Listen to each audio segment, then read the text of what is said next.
A lot of people want to build wealth but don't know where to start. They search for the perfect stock or the best ETF, but they're missing the levers that actually matter. In this video, I'll show you my simple 7-step system that you can use to systematically build wealth. Quick disclaimer, this video is not financial advice, just my personal opinion. Step 1. Know your personal goal. Do you just want to close the gap for retirement, or do you eventually want to live off your investments entirely? Only when you know your goal can you activate the right levers to actually get there. Step 2. Understand the wealth-building formula. The 3 most important levers in building wealth are capital, time, and returns. You build capital by setting money aside every month. Your savings rate is simply your income minus your expenses. That money gets invested, and over time, your wealth grows exponentially thanks to compound interest. But if building wealth with compound interest is so simple, why aren't we all rich already? The problem is that compound interest only really kicks in when you maximize one of those 3 levers. That means you either need to have a ton of money, achieve way above average returns, or let your investments run for many decades. A lot of investors focus on the wrong levers early on. They think they need to find the perfect ETF or that one stock that's going to 10x in a short amount of time.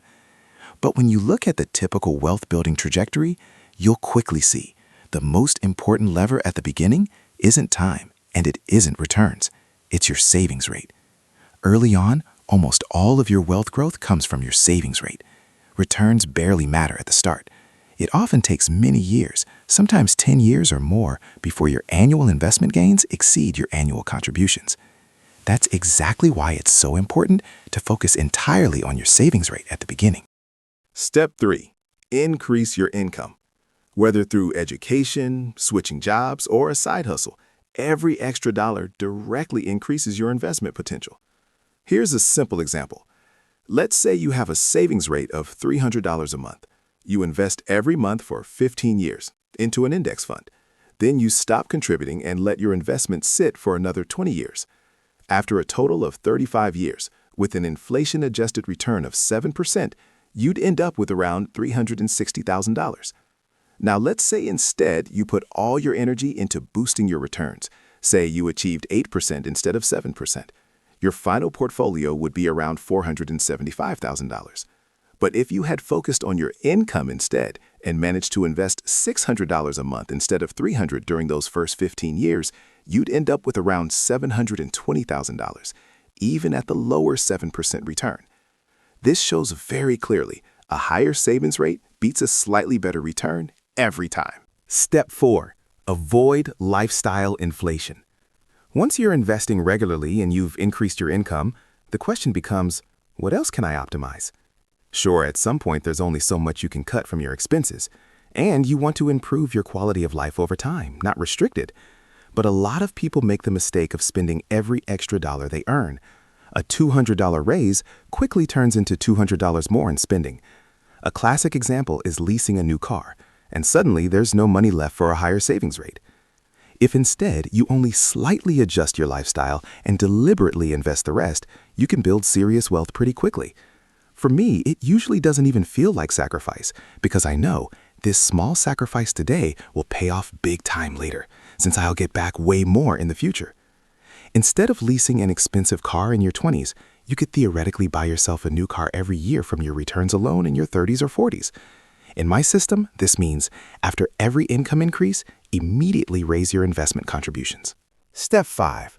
Optimize for taxes. If you want to use your capital later, or maybe even live off it in retirement, you should think about your tax strategy early on.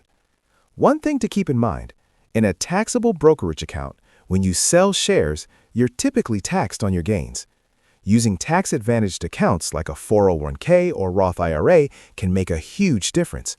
With a Roth IRA, your money grows tax-free and you pay no taxes on withdrawals in retirement. Another strategy is tax loss harvesting, selling investments at a loss to offset gains elsewhere. And if you're holding for over a year, you'll pay long-term capital gains rates, which are lower than short-term rates. The key is to have a plan.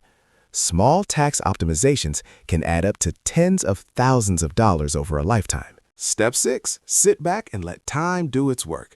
At this point, most of the work is done, but this is exactly where a lot of people mess things up. The key is to let compound interest do its thing and not interrupt it with emotional decisions. It's crucial to stay calm during market downturns and not sell your holdings. I've been investing for over 10 years now, and I can already see that the effort has absolutely paid off. At the beginning, it doesn't always feel that way because the results are barely visible. In this phase, it's all about staying consistent over a long period and trusting the system. Step 7. Increase your returns. Now we get to the 7th and final step. At this point, you can start thinking about boosting your returns. The larger your capital, the more impact your returns have. Imagine you have a portfolio worth $500,000 and you can achieve 1% more return per year.